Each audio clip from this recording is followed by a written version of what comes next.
سنذهب الآن أعزائي الكرام بلقاء الطبيب، ثم نبدأ مقابلتنا اليوم الساخنة عن الحياة هي حلم، والكثير من المواضيع ضفك لإسقاط النجم وغيرها. Let's go. Wake up, today's gonna be a good day. Wake up, today's gonna be a good day.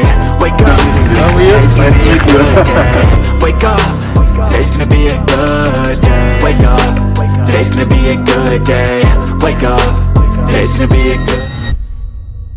Hello everyone, today we are inviting a special guest. He's a friend of mine, he's a neurosurgeon, and we were gonna discuss today a lot of topics about is life a dream in the brain, and what's the neurological response to that, and what are the answers that we could be provided from the doctor today. Is life is a dream in the brain and in the mind, and if so, how can we escape from it? We're gonna discuss also about souls. What are souls, and is there any contradiction between neurology as a scientific field and spiritualism as a spiritual field? That's what we're going to discuss today. I will give a time to the doctor to introduce himself, and we're going to start asking questions, and we're going to go into a deep details of several types of topics that we have just mentioned right now.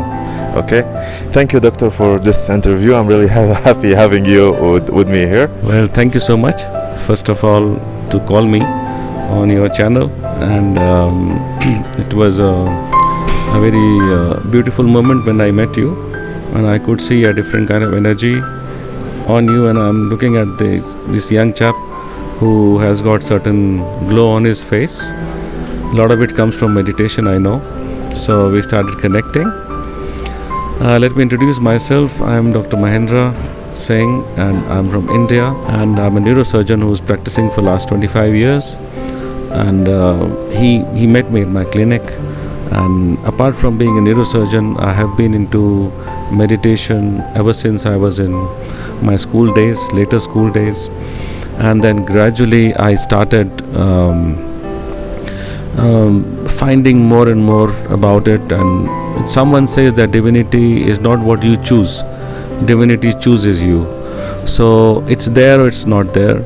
Sometimes we try to push the same thing into your own child because you have felt the bliss of it, but you may not actually. So yeah, it is something which happens to you, and people who seek actually get the answers. It's written in Bible, it's written in all the literatures that you need to seek, only then you get it. So it's important that the spirituality, you automatically experience it and you find it rather than forcing onto someone. So being a neurosurgeon, I don't think that neurology or neurosurgery as such, because it deals with brain, it does not deal with mind. So we ever are taught about how the mind is thinking in a certain way. How the mind works in a certain way, definitely we study. But so far as mind is concerned, then they say that the faculties are entirely different. And so in fact, many times I've realized that people who are into neurosurgery, who are doing very hard work, who are awake for days during training, they then don't get to sleep. But even then they think that whatever we are doing is what is controlling the brain. And because we are surgeons, so if someone has got a swelling in the brain after a brain injury, then you are the one who is looking after that patient, and sometimes you need scan at particular time, and then you decide whether you do surgery or not. Even when you've done surgery, then you go that okay, after 6 hours or after 4 hours you have to see it again. So that all becomes a very manual process. And when I started looking more and more into the spiritual reality, then you find that there is basically no connection between neurology, neurosurgery and these kind of things. And then sometimes I also ask questions whether we can control the disease with mind itself. Yeah, so then it's an entirely different thing whether we are really looking correctly when medical science is there. Sometimes I think we are asking right questions at the wrong place. Because I have seen some people just by belief have changed their course of disease. And sometimes I've seen the reverse even today, that if you overthink and if you are fearful of certain things, then even if you are healthy and everything is good and just a minor procedure can turn into complications. So we are actually looking for them. Yeah. So that's why I went into asking different questions as to how your reality is created. Is it something which is far from what you have been thinking or you're taught to think? Like you go to schools and you say that you get good grades, you get good job, and then it's a very typical life which has been painted. And with spirituality it's very different. You can actually create a very different life. So all of these questions, when you start trying to find their answers in the realm of so-called spirituality, I would say when even you can connect them with because now most of the people, they come from science.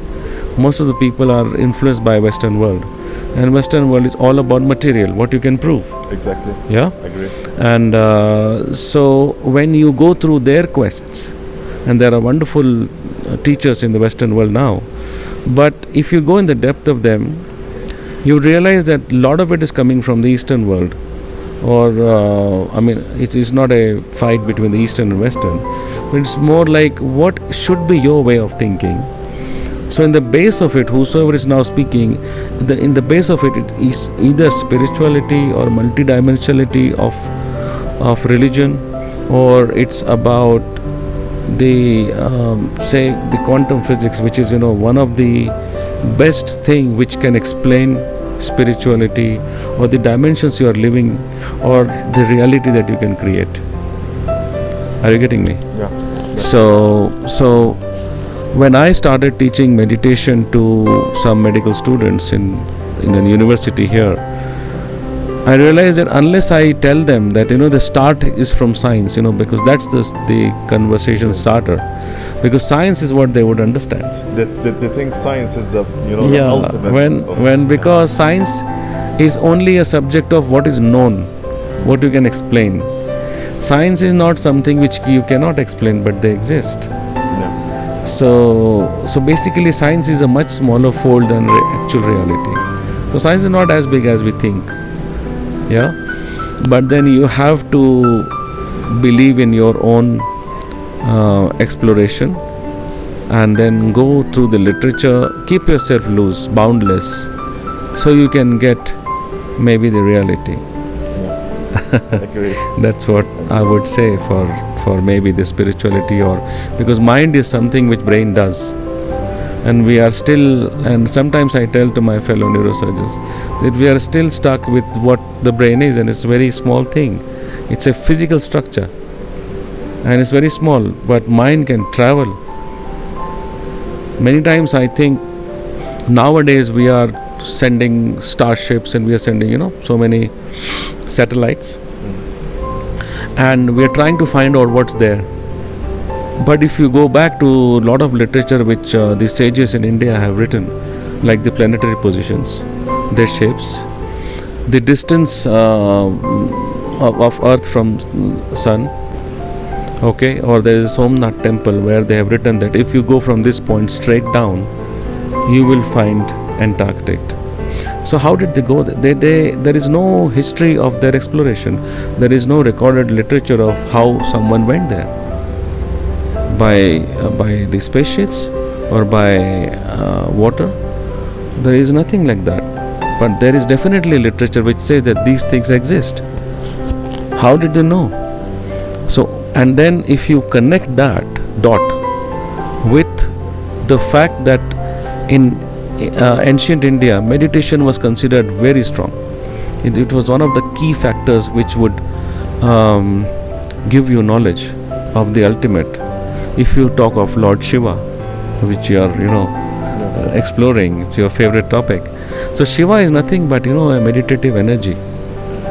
So if you go deep into Hinduism, and you would find that in most of the cases, you have to go deep into meditation, which is nothing but when I started, the way I see it, when I was understanding myself, is that basically you are getting dissolved into vastness of universe. And universe is nothing but is a cosmic energy.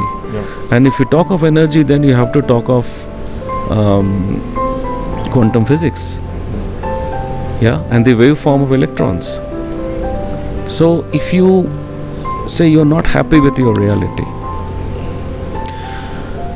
then you have to realize that what is your reality? Reality is the physical form of electron, which comes when you are observing it. So these were already discovered by Niels Bohr and other scientists, that they realized that electron exists in two things. One is when you observe it, it seems as a particle, and when you don't observe it, it is a wave which can be anywhere, and you are made of electrons. So if you can get that reality, that since you are made of electrons and you are also the same energy which they have talked about, that means if you are focusing on certain things, they will exist. Otherwise you are a huge potential which can be anywhere. That means that there are two benefits of these things. Either way, you can create a reality which is in observation form. For that you will have to go into a waveform. Okay, I hope I'm not very complex. So that way you can actually travel faster. You can walk towards your reality faster, or you can create a reality faster. Say you want to become a rich person. For that you have to go through certain changes in your mind, first of all, which is a belief, which is an emotion. So a deeply felt emotion, will take you where you want to go. Like a mother, there are a lot of instances in Second World War where someone said to a mother that your child has died in a helicopter crash, and she said no, he is alive, and he was found alive because the mother had a very true and a very deep emotion for her son, and she could travel. Of course she was not able to define that or experience exactly.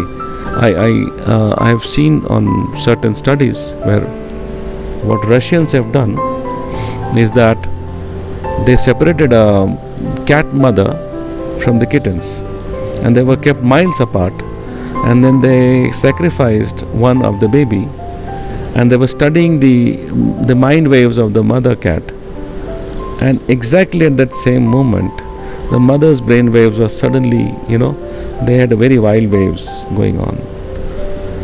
So it's the emotion which can change your reality, and that's something you have to understand, particularly anyone who is so seeking for the larger scheme of things, that your reality cannot be a reality. It may be just your perception. Which is where I will come to a point where recently a thought has been propagated, particularly after this owner of SpaceX, Elon Musk. So he said that we are all living in a simulation. So now I started thinking about what is simulation. Then if you think of the wave nature of the electrons, then you connect that with the fact that you are also a bunch of electrons. Then you can, and then if you also connect the concept of multiverse, and in Indian literature it is already described that you are living in multiverse with different possibilities of same event. That reminds me of something very important. In the previous days, or let's say previous months, we have explained the whole Bhagavad Gita, and we explained also the Tantra techniques. We are still on a continuous way to finish the Upanishad. In the Upanishad, just yesterday, in yesterday's lecture in my e-school, we have reached to a point where the Upanishad talked about the multiverses. Not about one universe, but multiverses, as bubbles all over the world. And the wisdom that many sages and wise people all over the history have reached to, they are not people who are just like pretending or assuming or thinking or believing. They are people of experiencing things within themselves. Otherwise they cannot really know what they have known. And through meditation, it's a simple process. As you can see, it's somebody just sitting and meditating, but from the essence and the depth of it, it's not an easy process for a normal person. It takes a lot of time to manage the mind and how to control the mind and how to vibrate with that the energy of the present moment. Spirituality, as I can see, is the master key for a human being to enter to who they are. Today in quantum physics, he said there is nobody understand quantum physics because it's very deep. Let's say we found out the atoms. The atoms are proton, neutrons circulated by the electrons. You go in the depth of them, you find the quarks, and after that, what's inside? You will go on an endless way. So that's a very beautiful concept. That concept is that, and it's itself explained by a quantum physics principle, that if you are looking at it, say electrons are waveform, and then once you start looking at them, they become particle, but that one was basically a physical phenomena which was recorded, and we just indirectly know that it happens, right? Because we with our naked eye cannot see electron, but for us a bunch of electrons is a reality. Like television is a reality, a game happening in a stadium is a reality, this hotel is a reality. But if you see electron, what is that? Okay, this is maybe a stone, but stone is also made of atom. Everything which is around us is made of atoms. So everything what we are seeing is a bunch of electrons. That means for us reality is also a bunch of electrons. Yeah. So when you want to observe, something is created. So it is said that when you are looking into space with an expectation is a moment of creation. Okay. That means if you keep on looking for things, more and more things will be created. Small example of it is, first people thought that what is this substance? They said, okay, this substance is created by multiple molecules. Okay, then they wanted to search under a molecule, what is there? So then say, okay, there are atoms, there are electrons, neutrons, protons. Now if you start seeing into that, then you will find there is subatomic reality existing. Another example is that they say that we will find out the space. For us initially, the space was what? And then this I'm talking of the modern science, I'm not talking of the ancient science, which was far higher. And I'll try to connect different dots. So we thought that we have 9 planetary system, okay, and for us, so we started the initial exploration, which is recorded in recent history, and we are made to believe that humanity is just few thousand years old. Yeah. So some people, they wanted to explore. Eventually they found another land which they now say United States of America. Some people explored and they said, okay, Africa exists. Some people say that, okay, India exists. Okay. So then gradually this was expanded. Then we say, okay, we live on a planet Earth. Then expanded, and then we say that, okay, the Earth is revolving around something called Sun. Okay. Then we realize that, okay, there are not only us, there are other planets as well, because we started seeing through a telescope. Yeah. Now they say that telescope was invented in very recent years, in past few centuries, by Galileo. Yeah. Yeah. So I'll come to that point again, that it's doubtful. So they said, okay, there are other stars and there are planets. So they said there is something else as well. And so the concept of space came. The concept of other planets came. And then now we want to travel. Yeah, we want to go to Mars, which is one of the stupidity that has been created. Yeah. Everyone says, so what planet you have? Such a perfect planet we have. We don't want to respect that. We don't want to live here happily. We want to create religious divides, and we say this is my concept and I should kill you, and then it's your concept and let's kill them and create conflicts and create nuclear weapons. But you want to go to some other place and you want to do atomic explosions in Mars so that we can live somewhere maybe in next few hundred years. Okay. So what then they say that okay, we will go to find the edge of space. It was a concept very popular in 70s. They still don't know what's the So when they went to edge of matter, and you want to go to the edge. They say the edge of space. Okay, they found that no, there is no edge of space, is something even deeper. Now they realize there is a concept of multiverse, which is already described in Indian literature. So as an Indian, I don't want to say, or I don't want to pose that that pursue that. No, I'm not saying that. But being an Indian, despite studying neuroscience, which is more of a Western science, we can hear all these things as just like we are seeing a pond behind. That it's there. I live in India, so you can connect to these things quite easily because there are a lot of people who are talking about them. Then if you talk of the telescopes, then you would find Indian temples where even they date back more than 2000 years, and there is a telescope which is found there.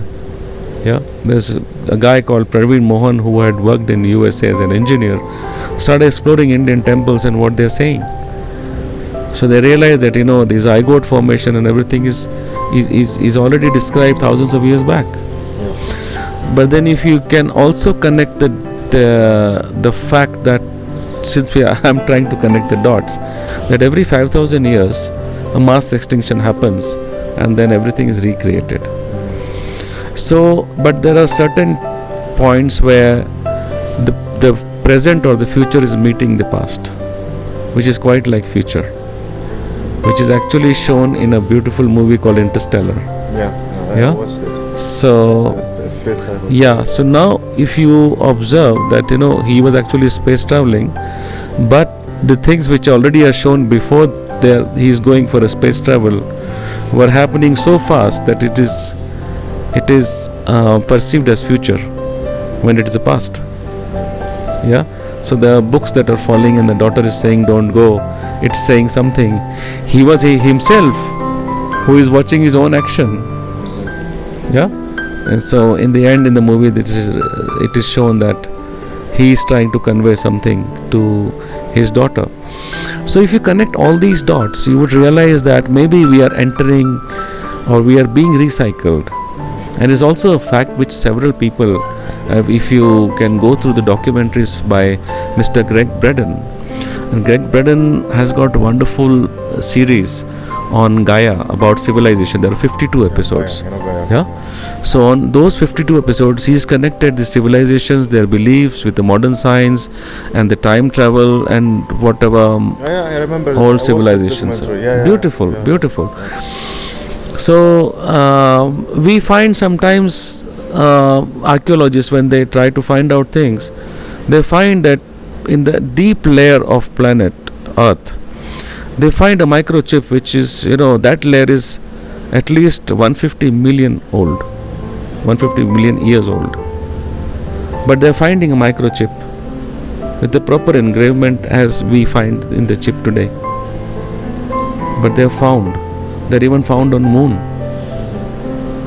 So if we connect these facts with the fact that we are living in a simulation, with the fact that there are multiverse happening, as that you are sent in future to learn to live perfectly. Which is almost close to reincarnation experience. Yes. That's what we do. Yes. We always reincarnate. We come back in order to learn. And for people who are still early believers in these concepts, there is recently a Netflix series which I saw.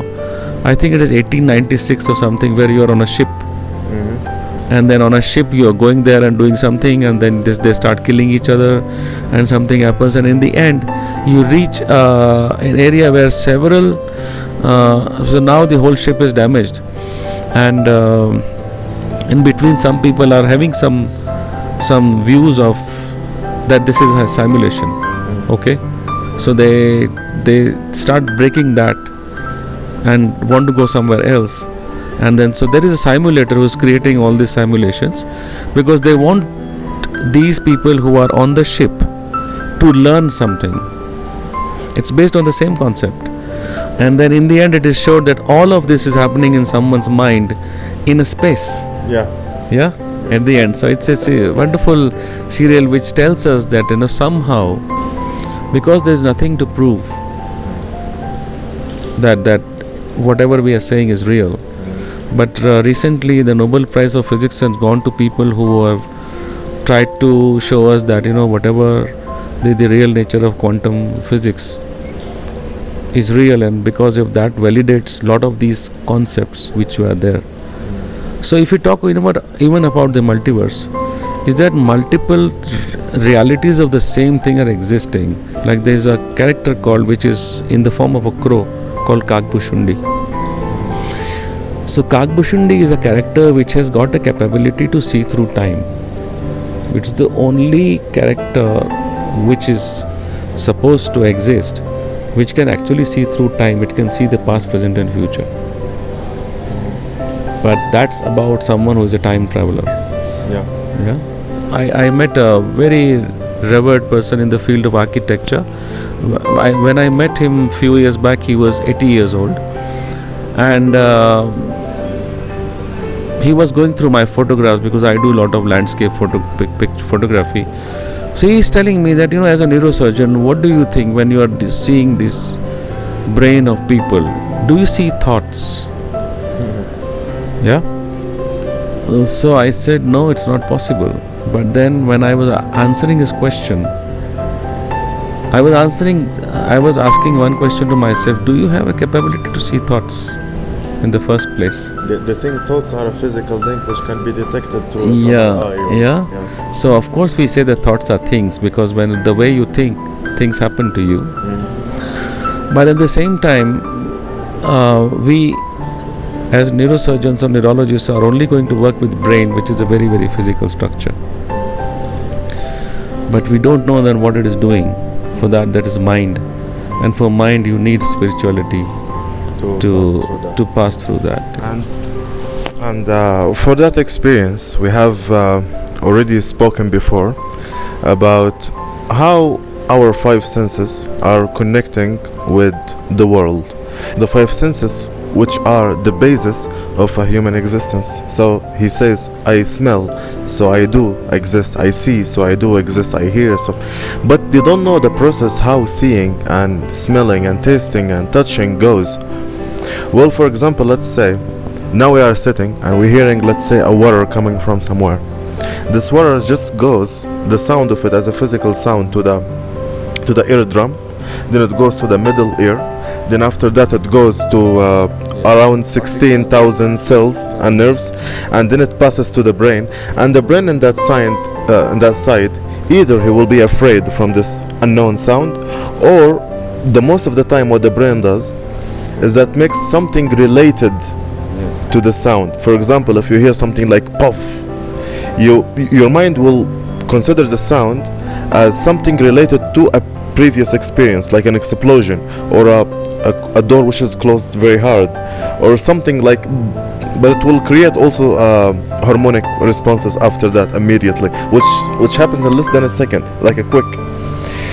Also for seeing, it means we see through the brain, and the brain will try to translate whatever we see because of the light. These five senses at the end, they will go to the core, which is, we call it the brain. How can we trust the brain? The brain is always fooling us every day. When we go to sleep at night, you may find yourself flying, or you speak with cats in your own, let's say, native language. But in the dream, the brain and the mind are fooling us not to know that it's not possible to speak with cats. But we believe that speaking with cats is something very logical, and it's very normal, and we do it, and it's fine. We speak with cats, we speak with wall, we could fly, and we never think in our dream that it's not logical. We believe it, and it's natural, normal process. We know it's a dream just when we wake up, but when we wake up we ask ourselves, how did we believe this? How we didn't know that, like, oh, it's a dream? How? First of all, that if you start having a belief that there is something beyond this ordinary life that we are leading every day. You get up, you wash your face, you have a tea or a breakfast, and all the physicalities of life simple. And mostly an average person is struggling with them. They just I'm sorry for this word, but I would use this word, that stupidly we were told that survival of the fittest. There's a word given, and then this concept has given so much violence in this whole world that some people started believing that okay, survival of the fittest means I am I'm entitled to kill someone because I am more powerful. Yeah. So instead of that, we are most powerful because we are able to change our destiny. But because I see so many people who belong to one particular concept and they can't even think that something else exists, which makes them so blind and so rigid about what they're feeling that they completely reject the idea of someone existing. Okay, so for example, I was in my clinic. There is a statue of Lord Ganesha. Okay, for me, Lord Ganesha is just not a Ganesha. He's not a deity because I'm not crazy about doing a ritual on him. For me, he's a god of knowledge. But then a Somali girl came and she said, "So you don't believe in God?" So I smiled. I said, "Maybe I don't believe in the kind of God that you believe," which I didn't say I don't believe, but you are thinking that I don't believe in your God. I said I am perfectly okay if Islam exists and they believe in some certain concept.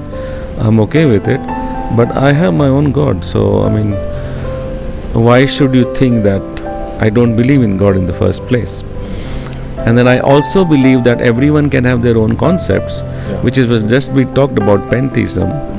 Is that everyone can have their own concept? Like it's just like in the matter of eating. So a dog eats something else, human being eats something else, I'm a human being, you may eat something else, I eat something else, but we all exist. We don't fight on the fact that what you are eating, what I am eating. Likewise, if I am putting my belief in certain thing, it's okay. And if you are believing in something else, it's okay. Yeah. So, but then I said that that Islam came and the concept came very recently. And what we believe and what our books are, and that's few thousand years older than your belief. So now who is true? That's the question. So then she said, no, you don't know that, our God made it to exist, even you. So we actually control the past as well. So then I thought that, that's what is something where you're not opening your mind to other ideas in the first place. Coming back to this thing, that why the human beings are most powerful is that we can create a different consciousness. Okay? We can go to something else. You can become something else. You can become a higher self also. Or say for example, I am here now, I am practicing in Kenya, but I was in India, and then at a certain point I realized that I met some people here, and I somehow realized that people are wonderful here, I can come here, and I'm here, and I'm actually more happy. So I was able to change the way I can do things. I can change my destiny in some sense. Okay, not the final destiny. So you have higher consciousness. You can choose to sit at one place and you can choose to meditate and you can get higher energies. You can create higher consciousness in yourself. As there was an example that when a guy who invented the sewing machine didn't know, he had everything worked out, but he didn't know how thread to put in. And then he gets a dream that he's being attacked by several tribals with spears. But when the spears are coming to him, he found that there are holes in the spears. And so when he got up, and because he slept with the problem, so then higher consciousness gave him a solution through dreams, that in the spear there would be a hole. So then in the sewing machine needle, he put a hole which could take the thread across the cloth and it could stitch together. Okay. Right? So it is said that in a higher consciousness you are able to download intelligence from your higher consciousness, because there are several people in the past who are still existing. We are not able to see them. Maybe someone who's doing astral travel, who are there, and you can actually get information from them. At the same time, so in quantum physics, say for example you are here and you want something else in your life. Say you want a better car. Okay, and car is still a physical thing. Again, a group of electrons, but you start feeling that I have it.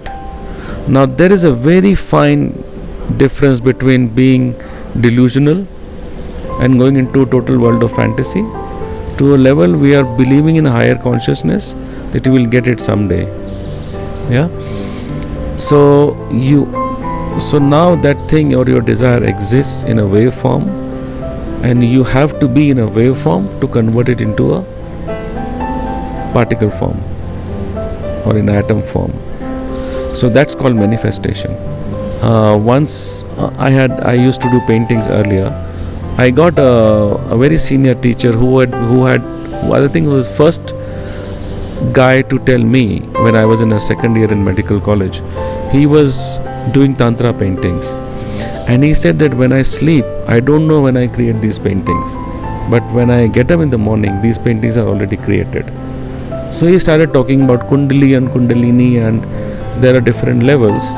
So he said that when you come at this particular level, you have got certain powers in your hand that you can change someone's reality, you can come to know about what someone is thinking. That is a time when you start thinking you are very powerful. But that's a safety gate that higher consciousness has given to you. That's when most of the people get lost. They can actually confuse a woman to convince them to be with them, to sleep with them, to have those so they are fulfilling their sexual desires with women because they are able to change the way the other woman is thinking, who think that this man has got a power. The people come and want their solutions from them, but they change their realities. They get into this lower level of attraction, which is a higher level than a normal human being, but they are still stuck. They are still not going above that to get a godly experience or the higher scheme. But that's also a deliberate trap. So it also happens during meditation. If you're doing a meditation, if you can reach a certain level of spirituality, it's very difficult to go past that, where karma comes into your behavior, or you become very physical. So a lot of religious gurus, they are found at that level. They become famous because they are able to do certain things better than human beings, but they get into only that level. They are not able to go beyond, because if you know the ultimate reality, or if you have achieved supreme powers through meditation, you won't even like to be in this real world. You would be somewhere else. That's what happens with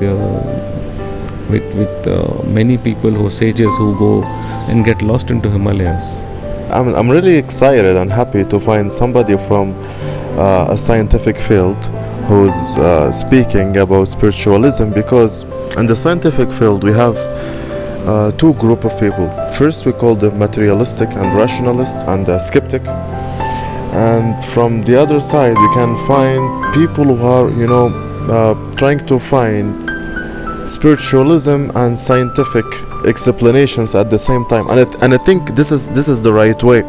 This is the right way of finding the truth, because the truth cannot be found, for example, by just trying to study something, entering into something, trying to take it apart, then you collect it again, or you put it under a picture, or put it into EEG in the brain or fMRI.